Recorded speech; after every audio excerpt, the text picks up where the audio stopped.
칼로리를 낮추고 운동을 하면 살이 빠진다. 그래서 칼로리도 상관없고요. 지나친 운동보다는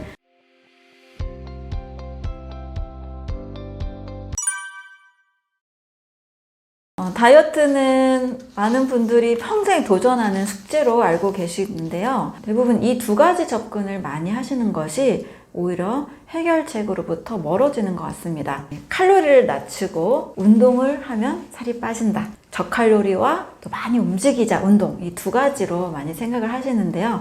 저는 그보다는 먼저 건강하면 살이 찌지 않는다. 그래서 칼로리도 상관없고요. 지나친 운동보다는 가벼운 몸의 신진대사를 좋게 하는 운동을 더 추천을 드립니다. 자, 칼로리는 의미가 없는 것을 이제 많은 분들이 또 알고 계신데요. 가공식품의 저칼로리 음식과 자연식품의 고칼로리 음식이 있다면 우리 몸은 무엇을 더 좋아할까요? 가공식품은 저칼로리로 만들어서 열량을 내지 않는 것일 뿐이지 전혀 건강에는 도움이 되지 않습니다. 고칼로리라 할지라도 자연의 음식이라면 우리 몸의 세포에 충분한 영양을 공급해줍니다. 자, 세포가 영양을 잘 공급받으면 우리 온몸의 장기가 건강하겠죠. 특히 소화를 시키는 중요한 장기인 간의 건강, 면역력과 또 비만 세균을 담당하는 장의 건강이 특히 더 건강해집니다. 좋은 영양소를 공급하면 간과 장의 기능이 튼튼해져서 몸속에 지방을 쌓아둘 필요가 없습니다. 지방이 쌓인다는 것은 신진대사가 지금 잘 되지 않고 있다는 뜻이죠. 이 신진대사가 잘 되지 않고 있다는 뜻은 우리 몸의 간이 제 기능을 하지 못하고 있다는 뜻입니다. 장의 건강이 나빠져서 살찌게 하는 세균, 비만 세균이라고 많이 알고 계시죠? 비만 세균이 계속 축적이 되고 있다는 뜻일 수 있습니다. 그래서 비만은요, 우리 몸을 건강하게 만들자, 신진대사를 활성화시키자, 이 접근으로 가야 평생 살찌지 않는 몸이 될 수가 있습니다. 신진대사를 생각하지 않고 저칼로리와 운동으로만 할 경우에는 반드시 요요 현상이 오기가 쉽습니다. 물론 일시적으로는 빠질 수 있죠. 굶으면 당연히 빠집니다. 또 지나치게 먹은 양보다 운동을 많이 하면 당연히 빠질 수 있습니다. 그런데 운동을 멈추는 순간, 지나친 운동을 하시는 분들의 경우 운동을 멈추는 순간 다시 살이 찌는 경험을 또 해보셨을 거예요.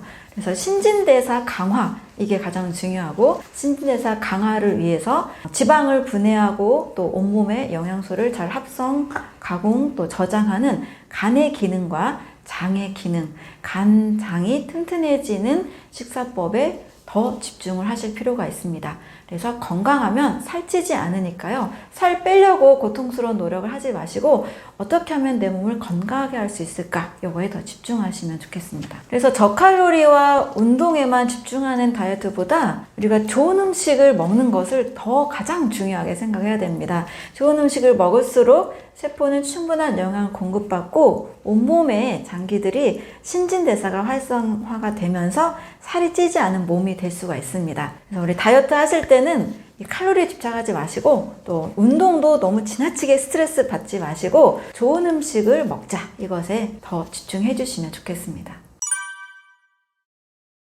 효소라는 것은 생명 반응을 일으키는 생명체가 가지고 있는 화학 반응의 촉매 단백질이라고 할 수 있습니다. 자, 그럼 생명체라면 사람도 당연히 생명체고요. 살아있는 동물, 식물도 모두 생명체입니다. 살아있다라는 것은 효소가 작용을 잘 하고 있다라는 뜻입니다. 그럼 효소가 많은 음식이라는 것은 살아있는 음식을 뜻합니다. 예를 들면 고기를 다 익히고 또 쌀을 다 밥을 해서 모든 음식들을 굽고 찌고 튀기고 가열하는 순간 이런 음식에서의 효소는 다 파괴가 됐다라고 볼 수 있습니다. 그래서 모든 가열하고 조리한 음식들은 효소가 없는 상태입니다. 반대로 생과일의 경우, 또 생채소의 경우, 또 살아있는 생고기나 또 물고기의 경우에도 살아있는 상태라면 효소가 다 있는 상태입니다.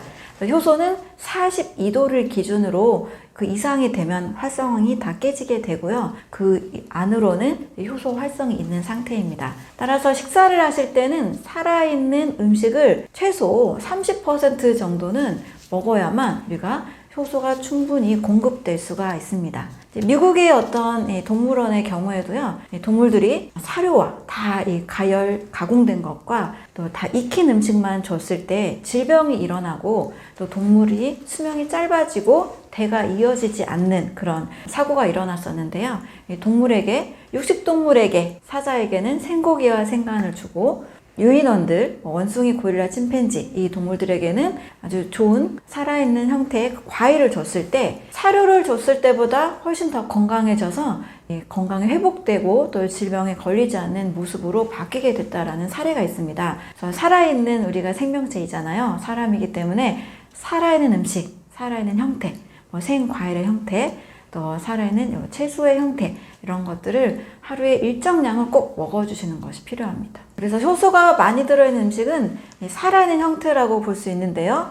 크게 음식 분류로 치면 과일류, 견과류, 채소류, 버섯류, 해조류, 통곡식 이렇게 이런 음식들을 가열을 좀 최소화한 상태에서 과일의 경우라면 생과일의 형태로 드시는 것이 우리가 효소를 많이 먹는 방법이라고 할 수가 있습니다.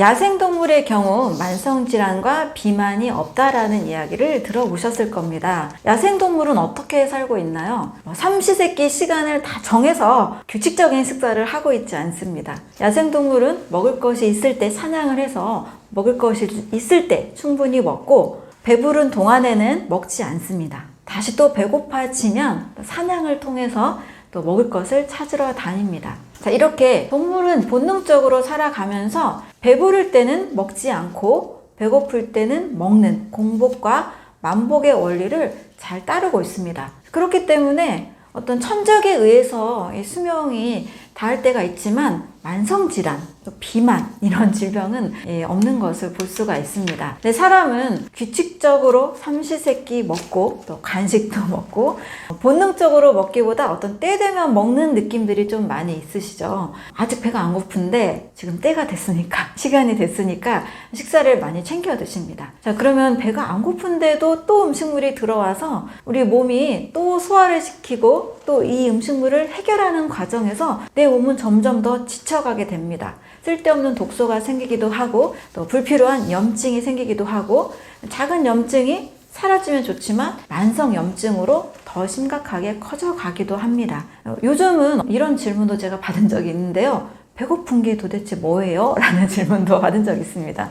그만큼 배고픔 없이 계속 먹고 있다는 뜻이죠. 또 우리는 먹어야만 건강하다 이렇게 잘못된 상식이 있기도 합니다. 우리가 본능대로 야생동물처럼 배고플 때만 먹고 배부를 때는 먹지 않는 습관, 이런 원리들을 또 이용한 것이 공복의 원리, 간헐적 단식의 원리이기도 하는데요. 반드시 배고픔을 좀 우리는 느껴봤으면 좋겠어요. 좀 먹는 걸 좀 쉬어주고 내 몸이 그 쉬는 동안에 좀 더 회복하고 또 불필요한 세포와 독소를 없애는 이런 시간도 꼭 가졌으면 좋겠습니다.